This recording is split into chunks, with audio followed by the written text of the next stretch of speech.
I really had to sit. It's very hard to think about things like that. And then I saw that post. I was like, there it is. Oh, that's good. Sony's so Sony. Sony's gonna Sony, man. Is the Shocker in this? Who do I think the Shocker's in this? There's Shockers in this. I saw his toy, so I guess so. He's got the. By the way, Doug, I'm sending you a link. You sending me a link? Yes. Okay. Well, I can't send it to Doug or Josh. Yeah, you're using Messenger. Yeah. Yeah, whatever. Check it. It's for an upcoming Kickstarter that I think is right up you guys' alley. What is it? It's called Blasphemous. I'm already in. My favorite thing. Man. Yeah, Spider-Man. Satan, take the wheel. Can I just say? Oh, that's me. Can I just say that Mark Hamill is a cheeky motherfucker on Twitter? Where did he do this time? Well, the Star Wars official Twitter product polls like, what was your first Star Wars film? His response was Star Wars. That's a good answer. That's the right answer. It is. He's a fucking wacky guy. So, did you know we're live, Chris? Oh, yeah. No, we've been live for a bit. Oh. That's how we start the shows now, Matt. Where have you been? In media res. You guys are the worst. It's boring to have an intro. It's just more fun to do it this way. We have lists. When are we going to get to these? We have lists. We'll get to the list. Act 2 thing. Now, as I promised, we are going to be more heavy on the gaming this time. So let's just start with Chris going over his comic news, but make it good, Chris. Yeah, make it real. What? Or fuck you. I'm going to cut you off. That hasn't stopped you anyway. All right. Hey, Matt. Yeah? What if I told you the villain for Deadpool 2 is none other than Black Tom Cassidy? I would tell you cool, because I don't know much about him. Well, he is Shillelagh. played by Jack Kesey from The Strain in the new Baywatch movie. Look, real talk, I'm so hyped for the new Baywatch movie. It looks hilarious. It looks dumb and fun. It makes sense. Yes, that's the best thing. Yes. The most interesting thing about Black Tom Cassidy is he's never really alone. He's usually with his pal, the Juggernaut. So, True. maybe? Oh, maybe there will be a Juggernaut, because then Colossus, who I'm sure is returning. He has to. He's the best part of Deadpool. Yeah. I like this. I like how this may all turn out. Yeah. So, we got the final trailer for Spider-Man Homecoming. I'm not watching it. It's apparently spoilerific, so I haven't seen it either. Well, just like all the rest of them, it just is the movie with a bunch of stuff cut out. Like Yeah. The order, it's the plot. I watched it because I already put together what the whole movie's going to be from the first trailer, because they have it in order with dialogue and like all the important story beats are in it. So I'm like, all right, I know what the movie is now. So it didn't surprise me. It was like other pieces of the same scenes from the last trailer. So like you get the next line of dialogue or the dialogue that comes before the other stuff, but still the basic same thing. And they definitely tell you a little bit more about what the Vulture is doing and shit like that. Oh, I'll just wait. Yeah. Yeah, we also have the final poster, which, as you could tell from the intro, very busy. Lots and lots going on. All the much. I actually like it, though. I don't think it's that bad, but apparently it's enough to be meme-ified everywhere. Fair enough. Yeah. Justice League Dark lost the director. Again. Doug Liman, who was going to be our hero, is leaving. So Didn't they rumor that the It guy might get it now? Sure. It's never going to happen. Sure. I'll believe that when it happens, yeah. Yeah, I'm officially doing a postmortem on all Justice League Dark news until something happens. Huh. Have you guys seen these teasers for the Runaways? Yep. No, New comic. They're back in Pog form. Wait, You What? say- did you I say wish. dogs? No, they're coming back in comic form. Okay.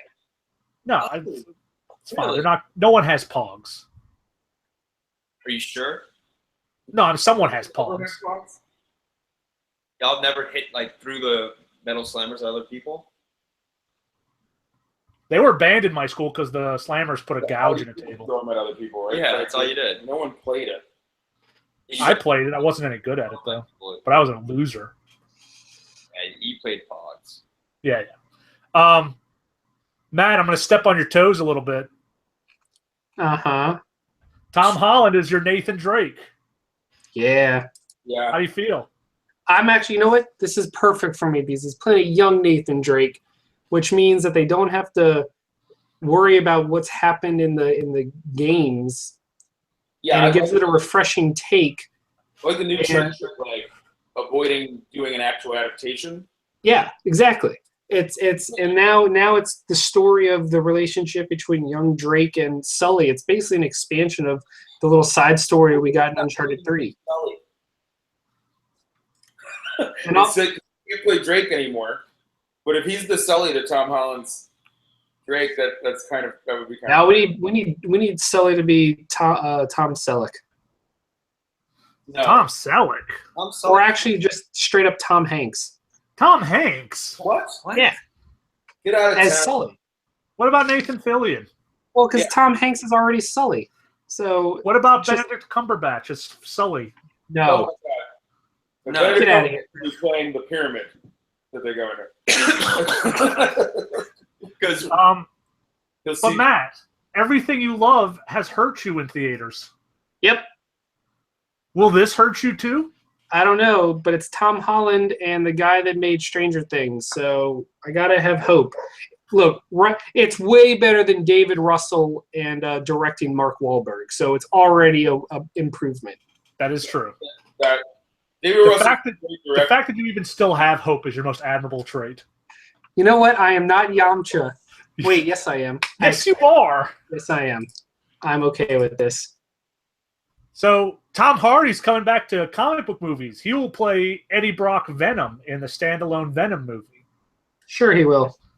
Well, as of this moment, he will. I just don't know how. Yeah, I feel and about there's this. no Spider-Man in the entire universe, right? There's like Spider-Man. Yeah. It's in the See, Marvel. that's what I don't get. Like, why would you want a Venom movie with no Spider-Man? I don't get it. Venom that cool? Sony doesn't get the property at all. I don't think. They don't really They just understand. think Venom's cool. Now I will say They wanna that do- if you do Venom as like a horror movie, it might be really interesting. Maybe. But that requires a depth of vision that I don't think Sony possesses. Because it sounds to me, now I might be mistaken, but it sounded to me like they're creating like a weird shared not Spider-Man universe filled with Spider-Man side characters. A Spider-Verse without Spider-Man. And then Spider-Man's over here in the Avengers universe, but Sony's owns it. Yep. Stuff. Like, It's a verse. that is really dumb. None of it. There's a lot of mental gymnastics going on. Like, I don't even get it. I know in one way the Venom thing is because Venom's a separate set of rights that they lose if they don't use him. So that's why he was shoehorned in Spider-Man 3, ruining that movie. Loses rights. And so that's why they're going to do a Venom movie right now, because they lose Venom. And then Venom would make more sense without Spider. The only way Venom makes sense without Spider-Man is if it shows up in Guardians or something. Like, because it's just a symbiote. Yeah. You know? That was actually a decent, kind of cool story. Anyway, Yeah. but whatever. So then you could do the guy with no legs, Flash Thompson. That would make sense. It's a separate set of rights. Did you guys happen to catch the Black Lightning trailer? Yes, Looks pretty good. it I know. does. And they're bringing in Thunder and Lightning. It's supposed to be in. And it takes place in New Orleans. And not in the Arrowverse. For some That's Here's true. the thing. You know what else wasn't? Supergirl. True. I'm hoping they still do like a multiverse crossover sort of thing.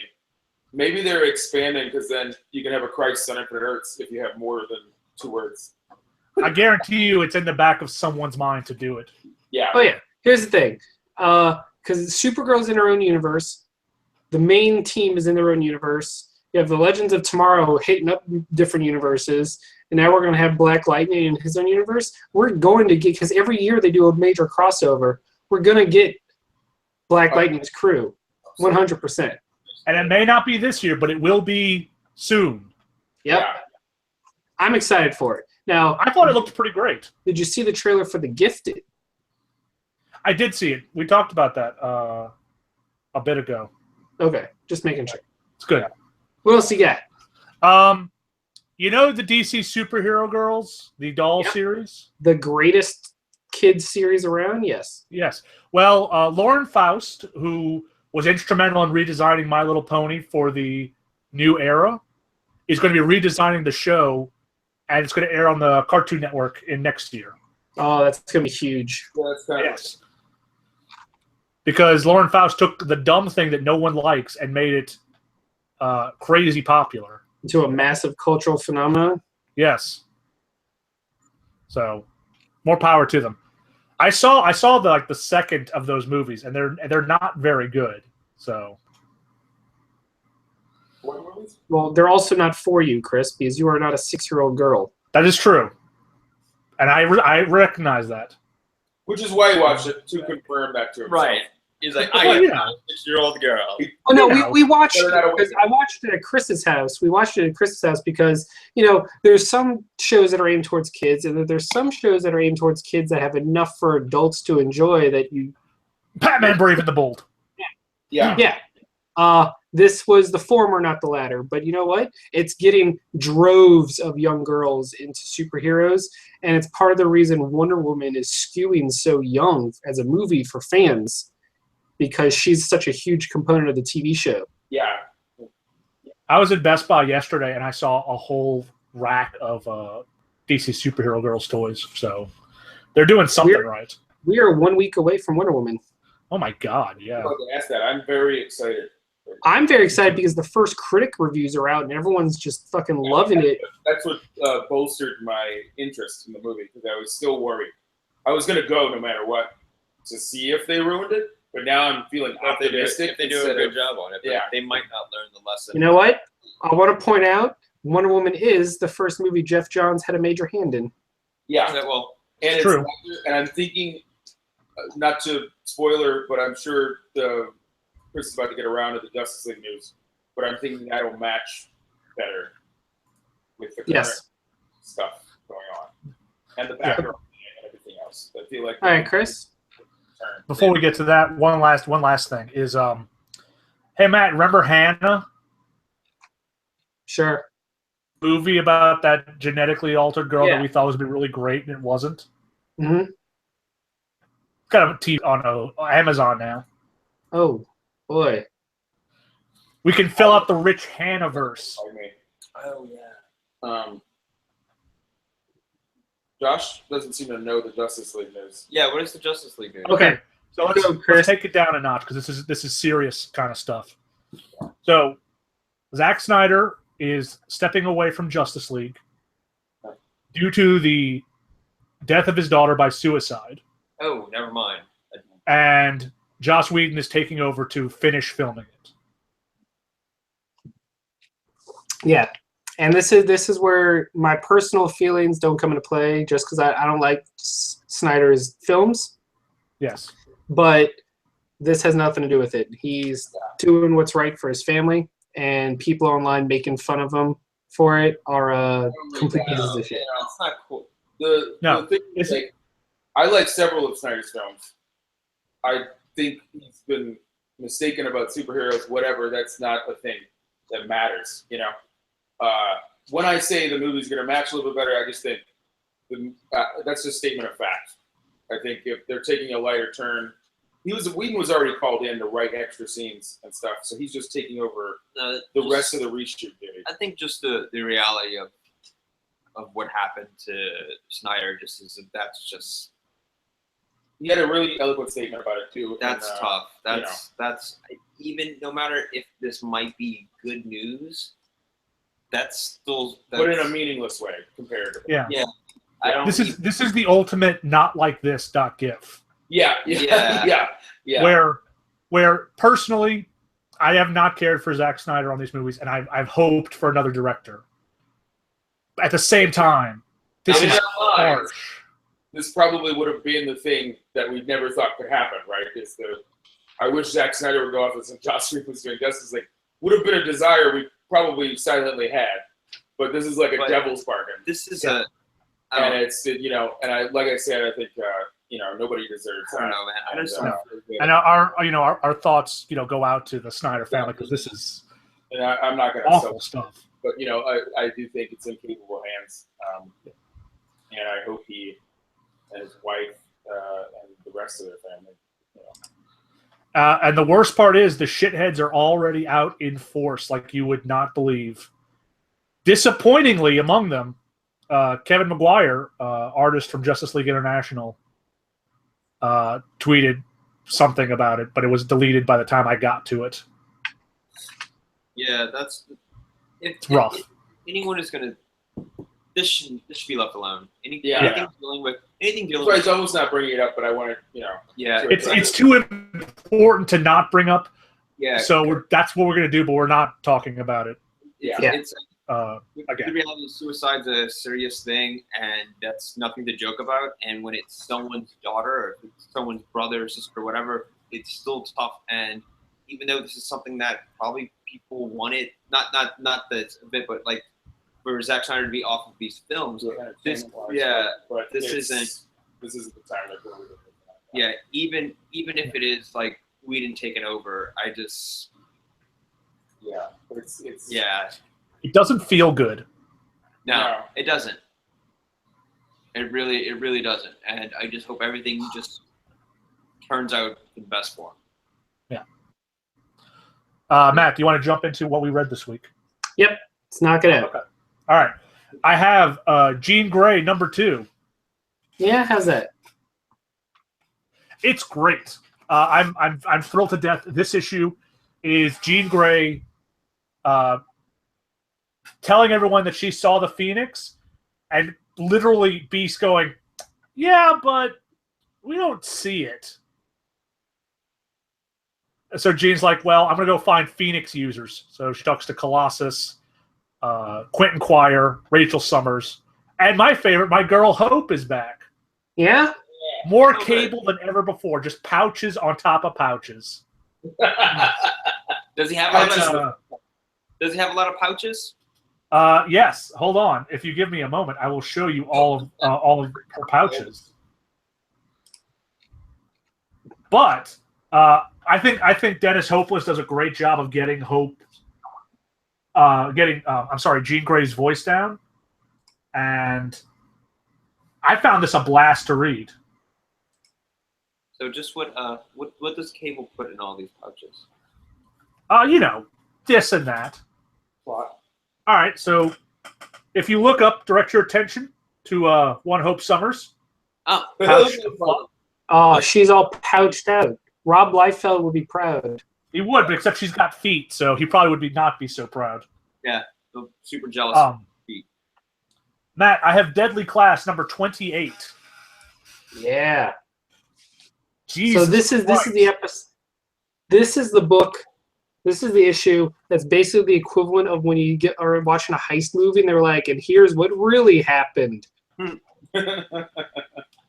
Man, talk about things that don't feel good. This book, I don't feel good ever reading this. No, this book.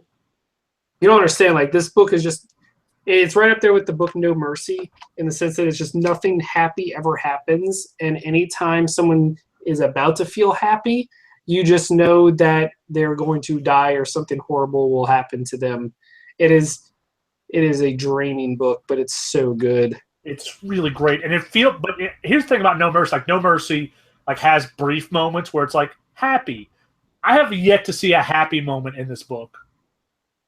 Yeah. Even on the beach where he says, "Be happy," I feel no happiness. Now I have a question for you. Yes. I can relate. Are you guys ready for the upcoming best comic of all time? I'm curious. What is it? It presents Shirtless Bear Fighter. Yes, I read that. I read that in the back. It's pretty great. He German suplexes a bear. It also has the panel Bear Punch. Yeah, there's a naked variant as well on one of those issues there. Josh, have you not seen Shirtless Bear Fighter? No. Can't you tell by the look on his face? Here you go, Josh. Bear That's the, suplex. that's the kind of joy that you don't see in modern comics anymore. Yeah. It's borderline X Cop. That's great. That's great. I'm all Yes. Hope it sells a billion copies. Matt, Yes, dear. I have Wonder Woman number 23. Cool story, bro. Thanks. It's still pretty great. We figured out we're nearing the end of both storylines for Rocco. Mm-hmm. So things are starting to wrap up in a very satisfying way. Okay. But since you're not reading it, I won't bore you with the details. Appreciate you, boo. No problem. Much I love. have Detective Comics number 957. Starting a brand new storyline where Spoiler goes rogue. Spoiler Someone posted. alert. Someone posted online that this feels like a backdoor trailer for a spoiler ongoing, and I get it, and I kind of wish it would be. She's really good, especially coming off of the pages of Batman Eternal. Yes. I've never heard of this character before today, by the way. She's Spoiler. Stephanie Brown. She becomes a Robin, and then she becomes Batgirl. She was very much in the 90s era of Tim Drake's Robin stuff. Like, picture the era of Kyle Rayner and all these heroes being replaced. She was the first female Robin. She started off as a female Robin? No, she started off as Spoiler Oh. and then became a female Robin. Yeah, I guess I missed that. Because I was like, I remember Huntress and all this other stuff being involved. I never read any of her stuff beforehand, but then she became Batgirl in a book series by Brian Q. Miller, and it's one of the greatest series you'll ever read. I love her her run as Batgirl was very brief, but it was very, very enjoyable. I wouldn't say it's highly brief. It recommend lasted 2 years. It was like 20 issues, 26 issues. It's still kind of brief, all That's things too- considered. I know, but I don't know. She wasn't Anyway. that Batgirl with the full mask on her face, was it? No, No, that was a Cassandra Clare. No, Cassandra Cain. I can't keep track. But I like Spoiler. I read like a page of that book. And she was just entertaining. I don't know why. I just liked her instantly. She's really good. Yeah. Next, I have Totally Awesome Hulk number 19. Yeah, the start of the new crossover thing. Yes, like I said last time, I'm annoyed that Weapon X is already crossing over with Awesome Hulk. And if this was a bigger week, I wouldn't have gotten Hulk at all. It was a nicely slow week. Yeah, but I had fun with this. I think Hulk and this team is kind of great, and everyone's interactions reminds me a lot of Cable and the X-Force, the old series, and I'm down with that. Cool. Yeah. I have X-Men Blue number 4. Yeah. All right. You gonna calm down with your head bobbing? All right. It looks like the X-Men. It looks like the original 5 X-Men are meeting up with the Ultimate Universe. Okay. Now, can I do a little quick side note, Chris? You may. Because you remember a couple weeks ago when a Marvel execs blamed poor sales on minorities and diversified characters, Yes. even though then the numbers came out and their books are selling better than white hero books. Yes. Well, someone did a write-up today with their interpretation of why Marvel is struggling, and one of the reasons why is because they never let their books breathe. I know you, for some reason, defend the relaunch cycles, but the number crunches don't lie.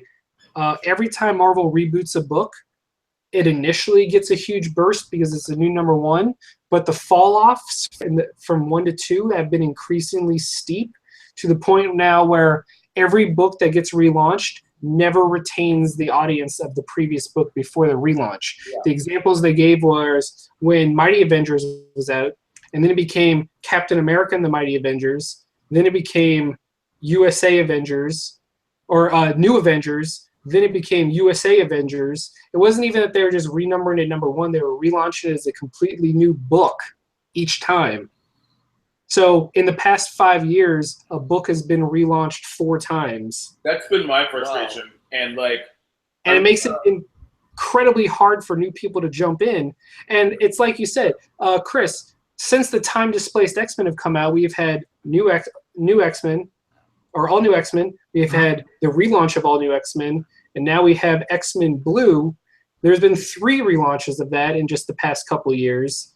And the final line of their breakdown of this, which was incredibly well thought out and researched and backed by actual data of the sales, it says the problem Marvel doesn't seem to get is every new number 1 is the perfect jumping off point for someone. And I read that, and then I think to myself, and I'm like, all these books Chris is reading about the X-Men, I've completely dropped every X-Men book except for 2, Old Man Logan and All New Wolverine, because they are still going and have not been renumbered yet. Yeah. But I've dropped off every other X-Men book. It's not so much that it's hard for new readers to come in. It's that they focus so much on new readers that they don't even keep the new readers they gain. Like, you can't follow a story anymore. You have no idea where you are. You don't know what book you're supposed to pick up. And there's something for, as a comic book fan, when I got into them, there was something weirdly comforting about the large number in the corner that said this book had been going on for 452 issues. It gave me like this sense of history. These characters were living, and every time you do a number 1, it's like it's an erasure of all the things that came before it. It is itself a reboot, the way all these events keep restarting things. And so, like, I heard Comic Book Girl 19 on YouTube or whatever was talking about this too, where that's the thing that got her to stop reading Marvel Comics. She was on the X-Men show.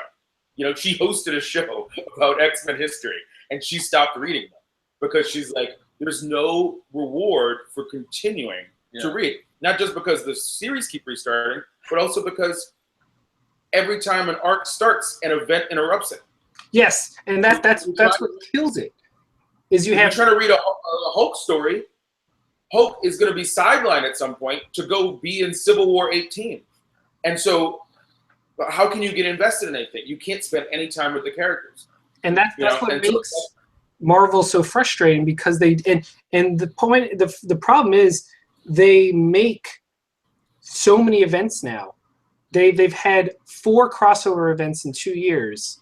Yeah. Big ones. Not including the small ones that are just like more self-contained. It was greed. They got greed because the events and number 1s are quick money. Yeah, and at some point Marvel turned to the short gain rather than the long term. Yeah, and the thing is, they're going back. Hopefully, they go back all the way, because they're renumbering all their series to include everything. So yes, it's called the Legacy Initiative. And I'm hoping that, and they said they were going to give events a break for a while. And let's hope so. We'll see. It also makes them more impactful if it's once a year max, or once every 2 to 3 one years. every 4 years. Yeah, like if you just did an event after letting people build up, because it's the opposite. They're doing in comics what DC was doing with movies, which is not doing the build up. You don't have any time. And as far as I'm concerned, Marvel has spent like 10 years now pitting their heroes against each other. Yeah. How are you supposed to like anybody? You're just constant argument. Like Captain Marvel was one of my unequivocally like just a good character, and then she had to be the asshole in a book, because it's only fair, right? Everybody's got to be a fucking douchebag in something eventually. And I'm like, come on, guys, just let them be heroes. Make a villain be the enemy once. It's exhausting. But it's not edgy. God, that would be nice. Heroes need to be enemies now, because that's edgy. Well, and villains are heroes. Anyway, right, and villains are heroes. Dr. Doom is fucking Iron Man. Okay. The biggest sin that Marvel has had is that their movies have made like $10 billion, and they can't get any new readers. Yeah, they even close to that number. They are having the world's greatest success in movies and TV, and they cannot translate that into any new readers because they're completely ruining their their comic lineup, and every time they have something good, they do something inexplicable to ruin it. And as much as they have, like, they make sure to bring Cap back or something from the dead in time for the next Captain America movie, he doesn't resemble the guy that the people, like, you know, if you come from the movies and you're like, I'm going to go pick up a Captain America comic book, and then you go in and he's a Nazi. Yeah, exactly. And they used to do it right, because Chris will remember when they, you know, the reasoning behind the switch was stupid, like, but they actually wrote it in the canon about how Nick Fury got replaced by his black son. Yeah. And then became the Nick Fury. Or when Iron Man, right around the time of the first movie and the breakout hit of Robert Downey Jr., he just started becoming Robert Downey Jr. And the synergy was there, and it worked because it was written into the stories. It's so bizarre because the synergy is there. Like, you know, Drax is very much the Drax of the movies, and his comic series reflected that. And then they had Groot and Rocket, and then all of a sudden, poof. Yeah, like but you should, like, they were, for a while there, they were absorbing the lessons learned from the live action stuff and incorporating. Then they stopped. And then they stopped. It coincides with, you know, Marvel Studios and the Marvel Comics and TV side separating, where all of a sudden all these mistakes are starting to get made by comics and TV, where they were on the same track, you know, except Shield. Shield's doing great. But, like, Iron Fist is the first big mistake on Netflix, and it was in the exact area they hadn't been messing up. And the comics are wearing everybody out, and sales are going down, and it's because there's no synergy between.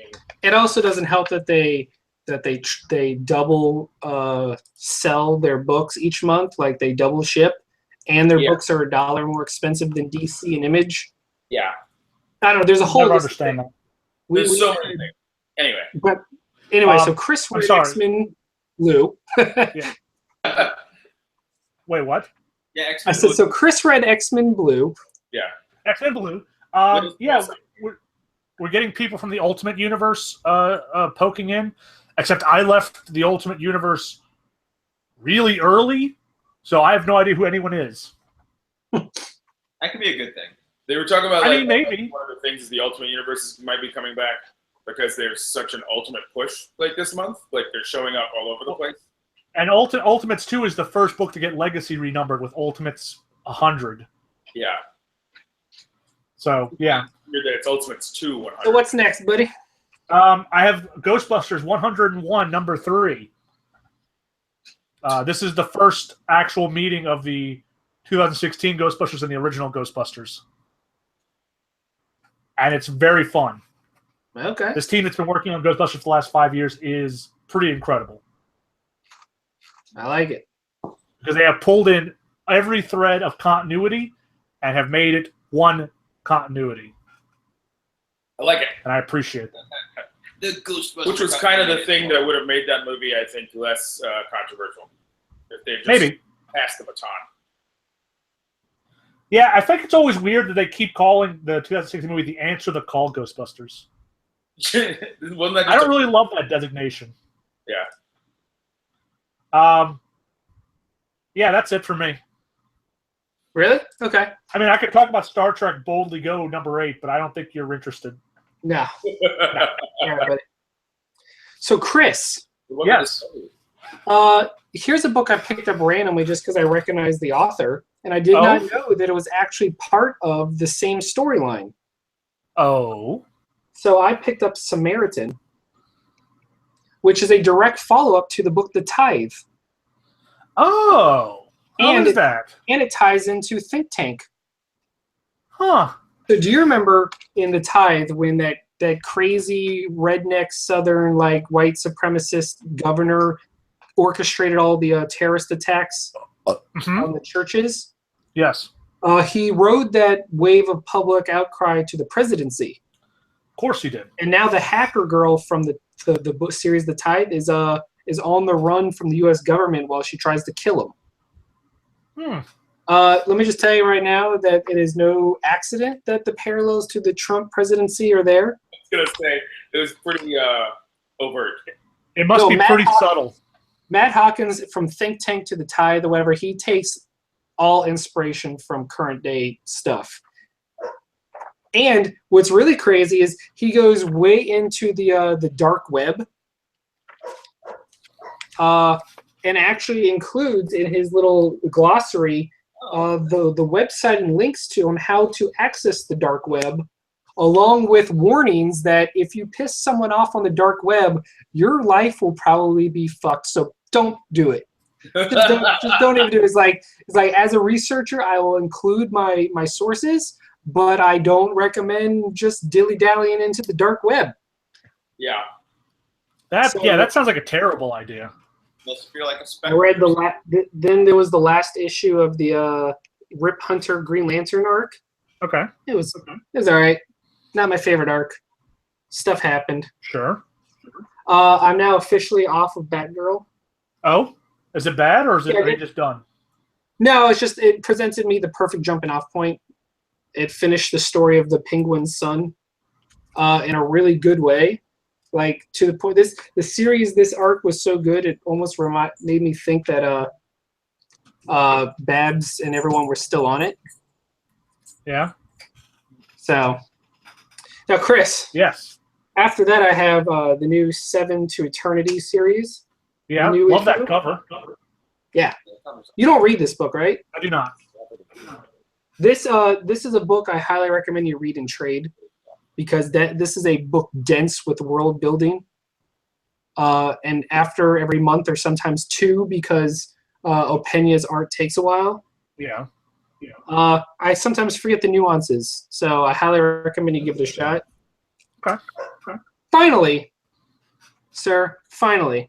Chris, how do you feel about resurrecting the dead? I'm pro. Are you? Kind of. You know how sometimes you just think something's dead and gone, and then it just creeps back up? No. Hey, Chris, remember Dying in the Dead?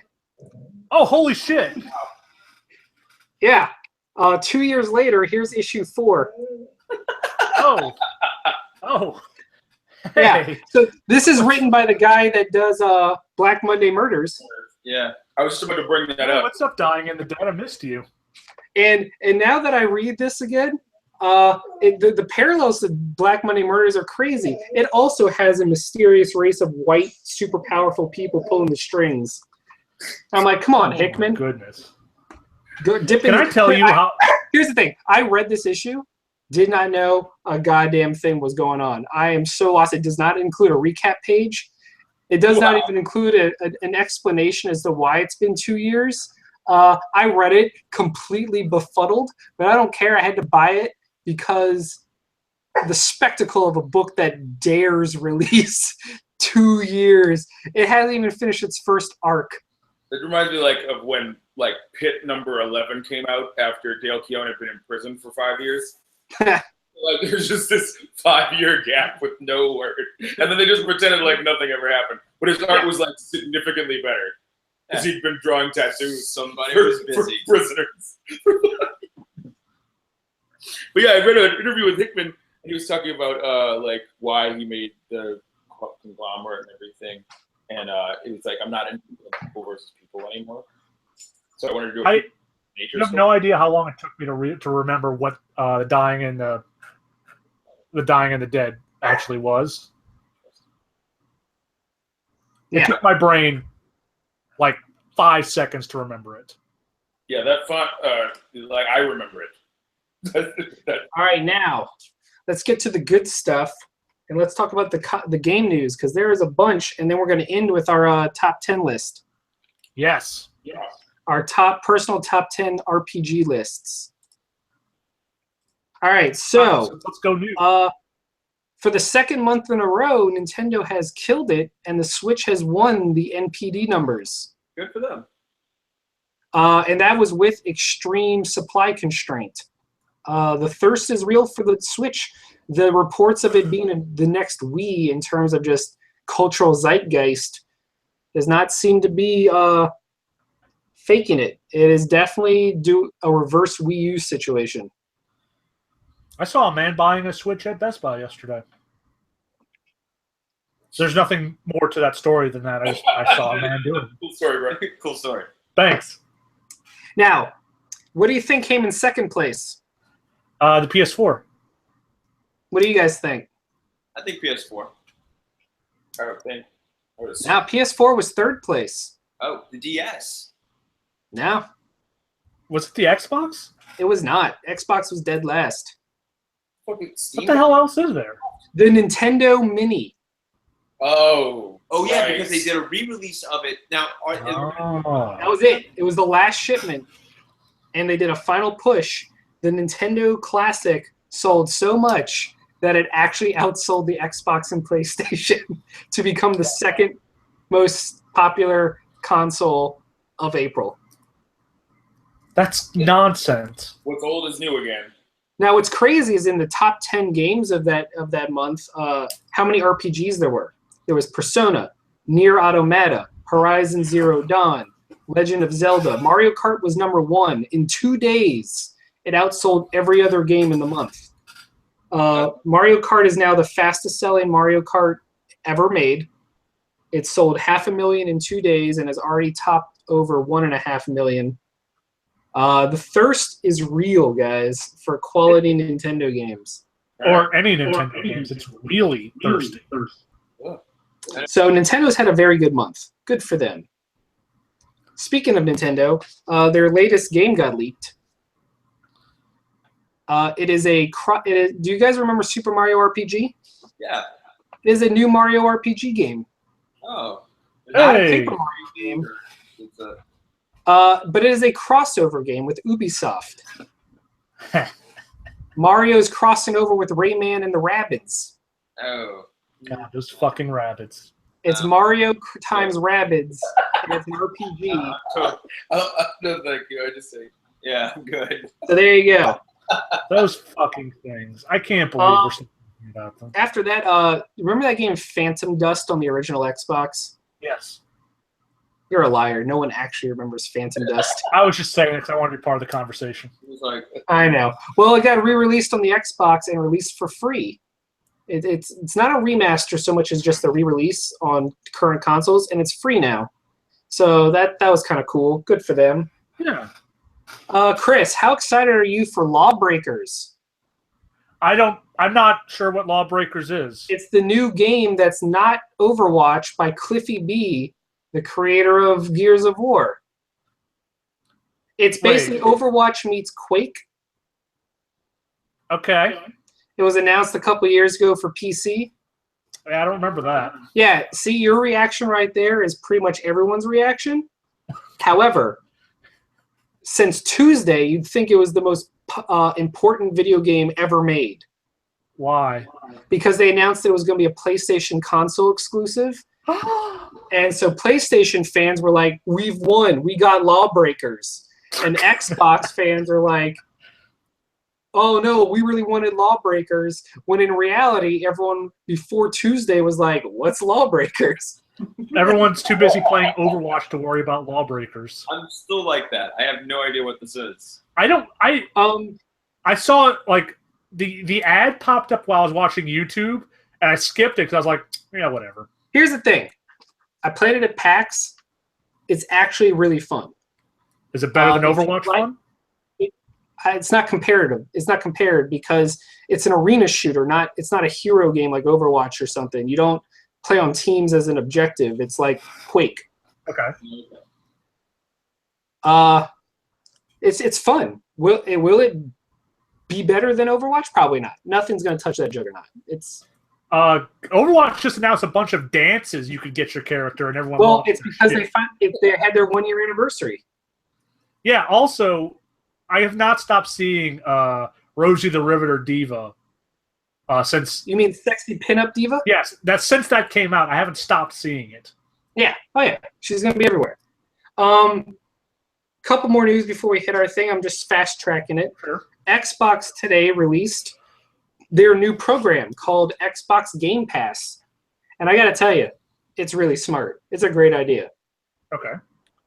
It's their take on PlayStation Now, but it's infinitely better than PlayStation Now. Because PlayStation Now requires you to stream your games like Netflix. Game Pass, which they're calling it the Netflix of games, it launched today with 100 titles across 360 and Xbox One. But you subscribe for $10 a month, and just like Netflix, you get a rotating schedule of games, but you download them to your system instead of streaming them. Oh, that's So for $10 a month, you have 100 games at any time to choose from, and you download them to your system. And you can play them offline, online, whatever. All your progress and achievements track. And just like PlayStation Plus or something, when you stop subscribing, you lose access to the games. And just like Netflix Instant Stream, sometimes things get taken off the network and put back on, so there's a constant rotation. But for $10 a month, you have access to 100 games at any time. And while for us it might not be that big a deal because they're all kind of older games, what makes it such a cool idea is it's for people that might just be buying a console or might not have the money to buy a new game every week, or a kid because their parents bought them one. For $10 a month, you now have 100 games. And I think that's really cool. So It sounds really cool. I hope PlayStation follows suit and allows a download option for PlayStation Now, because that's what makes competition great. You get to copy each other. So, Red Dead Redemption 2 got delayed to the surprise of nobody. I could literally not be any less surprised. I'm There's okay. never been a single game Rockstar has released that has come out on its initial release date. Now it says spring 2018. Sure. Although what it says is it says fiscal year 2018, which means April at the earliest. There's no way that game doesn't come out before fall. That is a fall game. That's coming out. Yeah, that's definitely coming I'd even go so far and say 2019. No. I'm going to say 2018. I'll guarantee 2018. I'll put another bet on it for you, Chris, to go $5? alongside our Metroid bet. All right. Oh, yeah. That Metroid, that thing is I'm gonna get $10. I'm just saying. Just saying. Grand Theft Auto delayed a lot. Oh, yeah. Now, finally, I saved the best for last. Because guess what came out today? No, what? The answer, of course, is Gwent. Nope. The open beta for Gwent came out, Nope. and it's released today on consoles as well as PC. Free to play. Chris, I know you're very excited. I'm so excited. Thank you. I can't wait to play you in Gwent. Josh, Oh, yeah. looking at you, I'll buddy. log on to gwent.net. You know what's funny, Chris, is if you actually sat down and got it, I bet you'd like it. Probably. But we refuse. Wait, so the open beta is up right now. Should I download it so we can play and see if we can enjoy it? Oh, Yeah, I think we should. I think we should do a stream of us playing Gwent. Ugh. that might be a fun idea. You want to? Can you guys dress up like you're on the Las Vegas Championship of Poker? Yes, I'm gonna get Yep. glasses Wait. and visor. Yeah. Sunglasses. Oh my Mirror god! shit. I'll get my hat. Yeah. We All film right. you guys while we're streaming the actual game. But now the coup de grace. Coup de grace. That. Yeah, the cup of fat. Chris, Yes.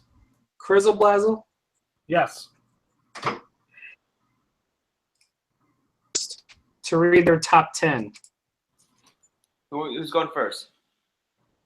Do you want me to do it? Sure. Okay. I'll start. I want to preface this by saying, I'm not RPGs. They're not my favorite. I like playing them, but they're not my go-to genre. So my list has some odd choices in it. So does mine. I already know Infinite Undiscovery's on the list, Chris. It's number 10. But this is my opinion of the RPGs. I'll give you a little explanation also. At number 10, Come on, right? Not. We're Yeah. going to do a countdown. Yeah, countdown. countdown. Yeah. All right, fine. At number 10, I have Infinite Undiscovery. Number 9, I have Lost Odyssey. Number 8, Fallout New Vegas. Number 7, Deus Ex. Number 6, Ni no Kuni, Wrath of the White Witch. Number 5, Mass Effect 2. Number 4, Star Wars: Knights of the Old Republic. Number 3, Final Fantasy VI. Yeah. Number 2, Diablo 1. And number 1, Chrono Trigger. Wow. I had no idea you liked Chrono Trigger that much, Chris. Honestly, the game I played the most is Diablo, but Chrono Trigger is the better game, and I can recognize that. Agreed. All right, Doug, hit us up. I have a list that probably has no repeats with any of you. Yeah, well, maybe a couple. I don't play as many video games as you guys. I haven't played as many RPGs, but I broadened my definition a little bit, and I can rationalize most of these. There is stuff on here that I don't think you'll agree is even fitting in the category, but from my perspective, that's fine. I didn't put a single JRPG because me and Josh had a conversation, and I decided they don't fit my definition of role playing. Otherwise, there'd be like 7 Final Fantasies on here because they're really the only RPGs I heavily played. So we're going to start number 10. I have Final Fantasy Tactics. Okay. Number 9, Knights of the Old Republic. Number 8 is a weird one. I put Star Wars Galaxies. Now, That counts. yeah, it is an MMORPG. I usually wouldn't put an MMO on here, except I feel like the Luke story is the Link Cloud sort of thing, and it's happening way over there. And you get to just go hang out as a stormtrooper in a bar if you want. It literally has the word RPG in its genre. You count. It counts. Number 7, Fable. Number 6, the first Mass Effect. The better one. The more RPG one, in my opinion. The second one gets its RPGness from the first one. It's not really doing that much of it. Number 5, Mass Effect Andromeda, which I feel is going to get more credit as time passes. Number 4, Banner Saga 2. Nice. Number 3, Life is Strange, which I decided was an RPG. Because I'll let it slide. That's fine. The top one is also one of those at Fun Pit. And number 2 is Shadowrun Dragonfall. Nice.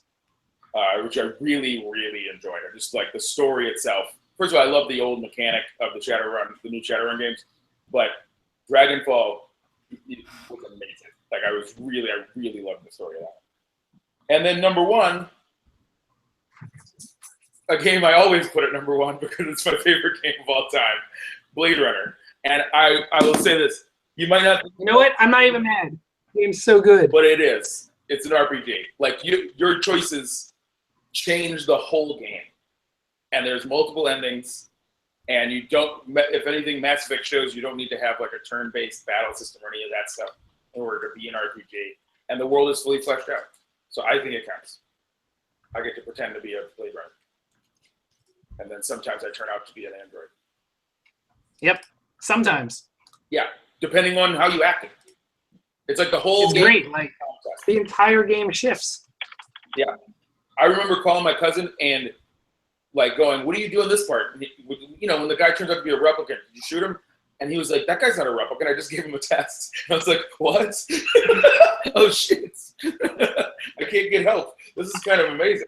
So anyway, they've never repeated it. That's me. Yeah. So now you guys can do your more traditional. All right, so Fight. Matt, I'll go.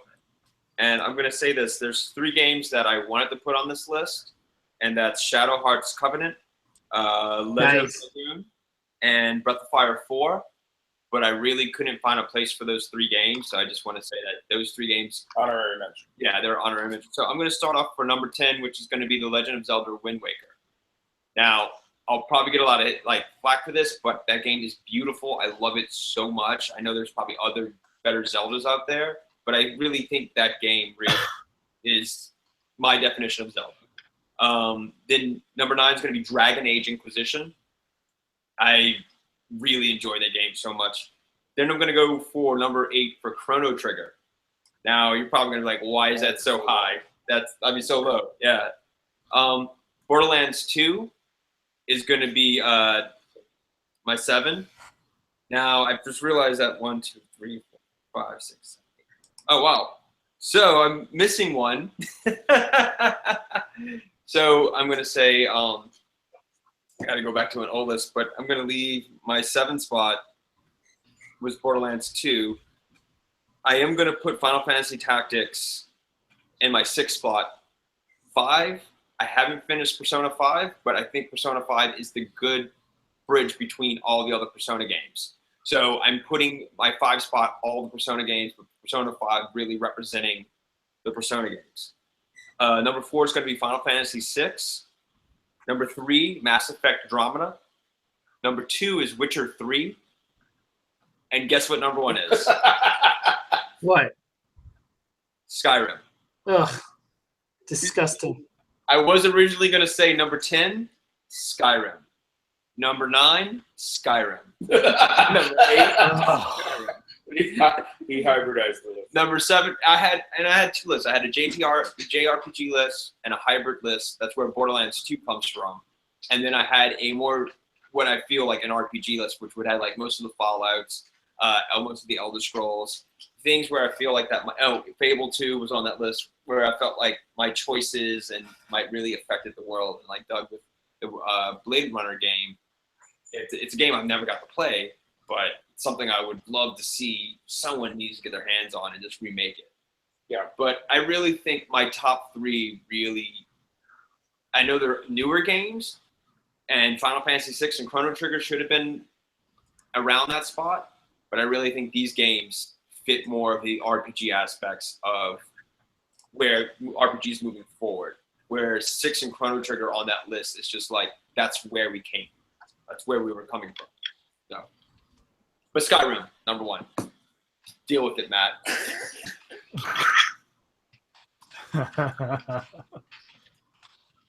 That's fine, you jerk. All right. All right, buddy, Ready? what you got? Number 10 is Lunar Eternal Blue for the PlayStation 1. Number 9 is Super Mario RPG. Number 8 is Secret of Mana. Number 7 is Ni no Kuni, Wrath of the White Witch. Number 6 is Lufia 2, Rise of the Sinistrals. Number 5 is Dragon Warrior 4, aka Dragon Quest 4. Number 4 is The Witcher 3, The Wild Hunt. Number 3 is Final Fantasy Tactics. Number 2 is Chrono Trigger. Chris, can you guess what number 1 might be? Oh, it's Final Fantasy VI. You damn right, son. So That's my list. So why Dragon Quest 4? That was the game that got me into the entire genre. Okay. More than Final Fantasy 1 on the NES. Yeah. And then I played Dragon Quest 4 before the other 3 Dragon Warriors on a Nintendo. So going back to those was like really archaic. 4 fixed a lot. I just remember. Was it 4 like a package with 3 and 4? No. 4 was the game that had 5 separate storylines. Each chapter you played as a different character. And in the final chapter, they all came together. Yeah, I remember like Dragon Quest 3 was packaged with 4. Nope. Or Dragon Warrior 3 was packaged. Nope.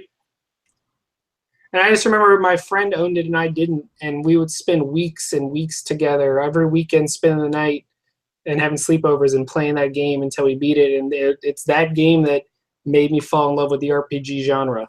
Everything I love can be traced back to Dragon Warrior 4. Okay. So that is why. But yeah, that about wraps up this week. All right. Good times. Now, next week, guys, the topic, I want you guys to start thinking about your E3 predictions, because by the time we record next week, we'll be 10 days away from E3. Okay, so E3 predictions. Yeah. Can we make a list of like what's our favorite Call of Duty game? Is the answer World War II? Future where they stop making the franchise. That's my favorite. But yeah, so E3 predictions. Metal Gear 3. Feel free to split them up between like wild theories and things that you really want to happen. I have one. Metroid will not be released. I know you want that. It's not going to happen. It's coming out, buddy. It's happening. No, it's not. You can. It is. No. Yeah. Picture of a steak or whatever the fuck. Also, the composer for Deus Ex is now working with Retro Studios and composing the music for their next game. It's not going to be a Donkey Kong game when you get the Deus Ex guy making music for their new game. Are you sure? Because it's going to be a Donkey. I bet you any money they're going to do a Donkey Kong game. They might do a Donkey Kong game. It's just not going to be retro. It's not going to be Metroid. Retro's making. They're making a Metroid game. What if it's an F-Zero game? Then that would be cool as well. But I'm guaranteeing you it's a Metroid game. I'm putting money on the line. What about Retroid? Yeah, Retroid. Yeah. You are going to owe me $10. Retroid is going to be the Scooby-Doo version of Metroid. Okay, buddy. Uh, So yeah, see you guys next week. All righty. Good night, everyone. We'll be back same time, same place next week. Stopping